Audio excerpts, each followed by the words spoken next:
Yang kita takutkan dan penyakit mungkin yang terbanyak sekarang di dunia adalah penyakit pembuluh darah ya. Jadi itu yang awalnya pembuluh darah kita licin, mulus, mulailah ada plak-plak, lemak, kolesterol segala macam, termasuk gula. Itu yang menyebabkan pembuluh darah kita makin lama makin jempit. Tinggal nyempitnya di mana? Kalau di otak yang lebih hebat, stroke. Kalau di koroner jantung, serangan jantung. Bisa juga di pembuluh darah ke kaki, menyebabkan sumbatan di pembuluh darah kaki.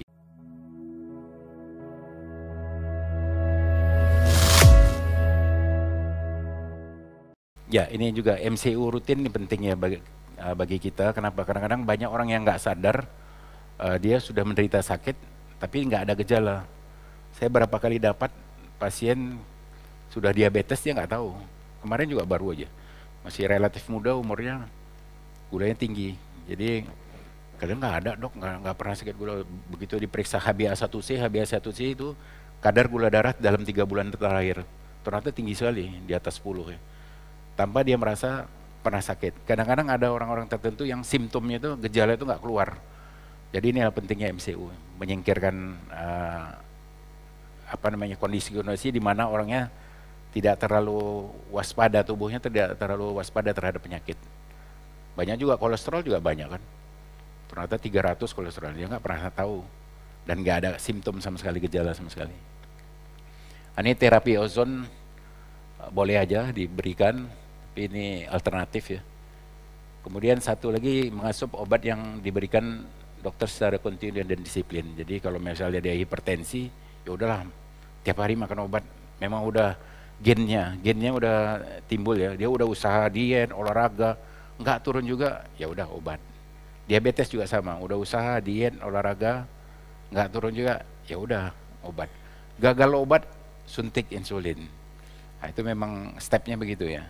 Tapi biasanya dokter selalu kalau dia masih awal-awal biasanya dicoba lifestyle modification dulu, dirubah dulu lifestyle-nya, gagal, diikutin berapa bulan gagal, ya udah ke obat ya.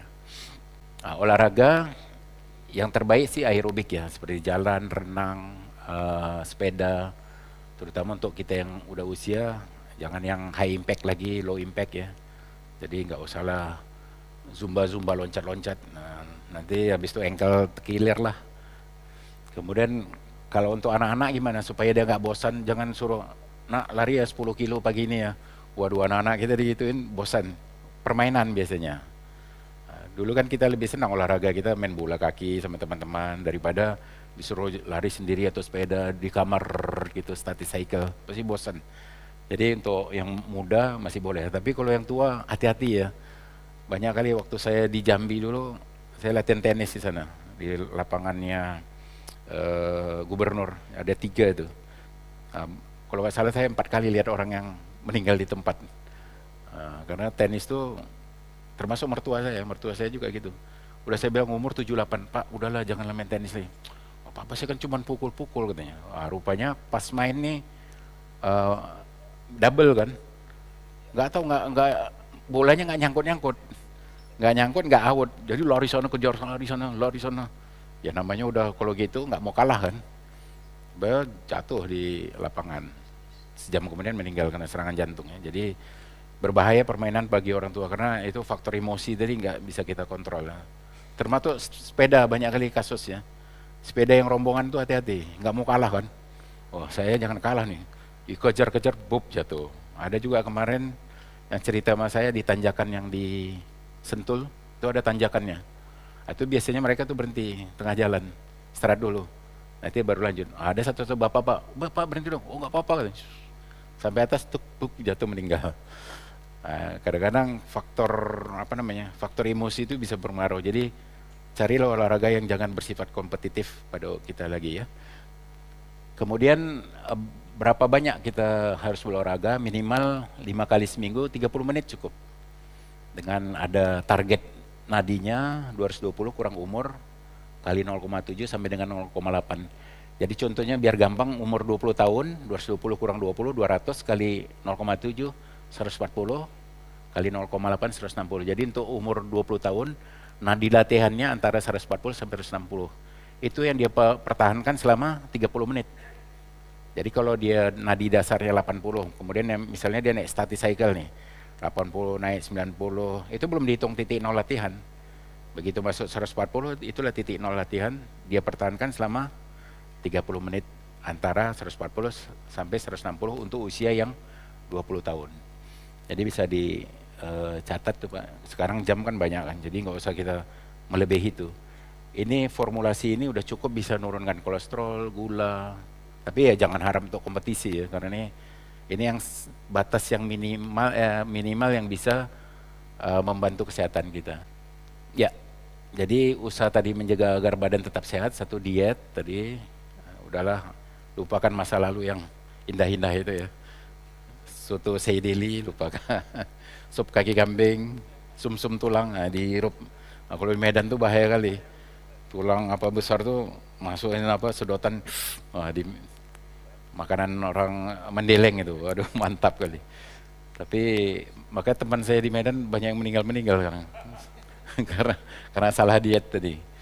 Kemudian olahraga, kemudian modifikasi gaya hidup tadi, kemudian kalau dibutuhkan baru obat-obatan. Ya diet tadi kita kalau bagi orang yang sudah obesitas, gemuk, itu memang restriksi kalori, jadi kalorinya bisa dikurangi. Ini biasanya nanti pergi ke dokter gizi, dihitung tinggi badan, berat badan, berapa kebutuhan kalorinya, nanti dikurangi dengan kalau misalnya orang obesitas minus 20%. Misalnya dia dapat kebutuhannya 2000 kalori, tapi karena dia gemuk, dikurangi 20% dari 2000. Jadi berapa itu? Kira 1600 jadinya kan, 1600 kalori dia. Itu biasa dokter gizi nanti yang hitung, kemudian formulasi makanannya juga ya.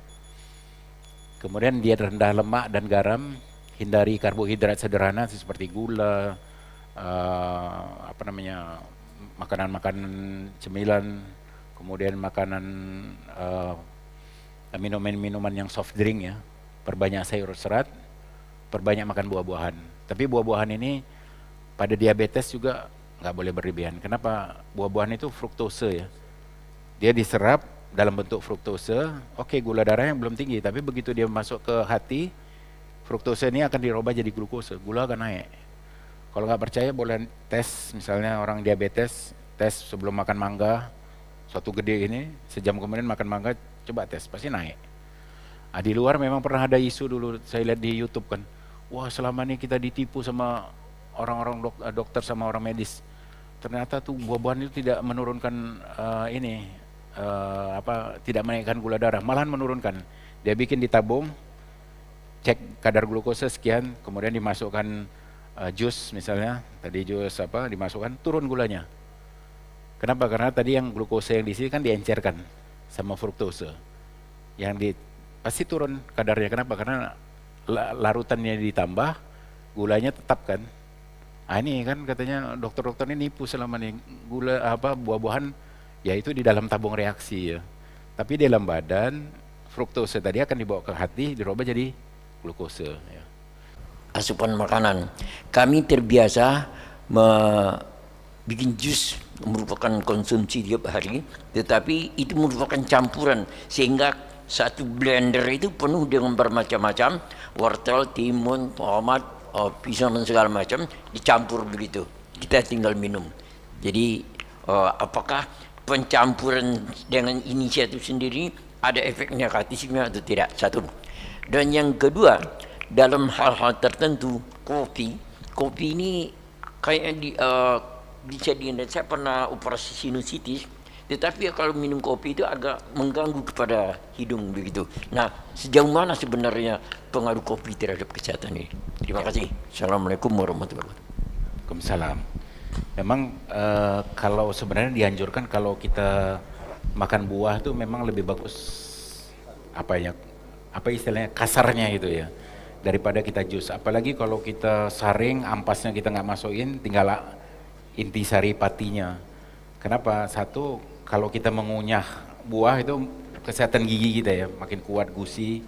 Satu. Kedua, kita memasukkan serat juga. Jadi di buah itu kan ada zat bergizinya, kalorinya, tapi ada juga yang serat yang nggak akan mempengaruhi kadar gula, tapi membantu pencernaan kita.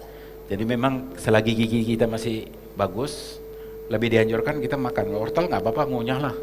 Ngunyah wortel tuh enak Pak, krak krak krak. Tapi jangan lupa kalau hobi ngunyah wortel, kupingnya mesti di ini terus Pak, diukur. Kalau makin panjang kayak kelinci nanti berhenti. Enggak nih canda enggak.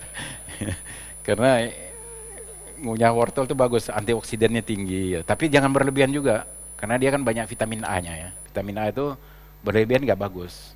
Itu biasanya ada pasien datang, dok kenapa nih tangan saya kok begini, kuning, agak orange. Wah ini pasti kelebihan. Makan wortel banyak, oh iya. Atau makan tomat banyak ya. Jadi tetap harus ada takarannya, karena vitamin A, D, E, K itu kalau berlebihan dia bisa tersimpan dalam badan dan bersifat agak racun. Beda sama B sama C. Kalau B sama C berlebihan dibuang aja sama ginjalnya. Itu. Kemudian kalau yang di campuran tadi tidak semua buah-buahan tapi ada wortel, tomat, itu kan nggak ada kalorinya, kecil sekali. Cukup bagus memang Pak.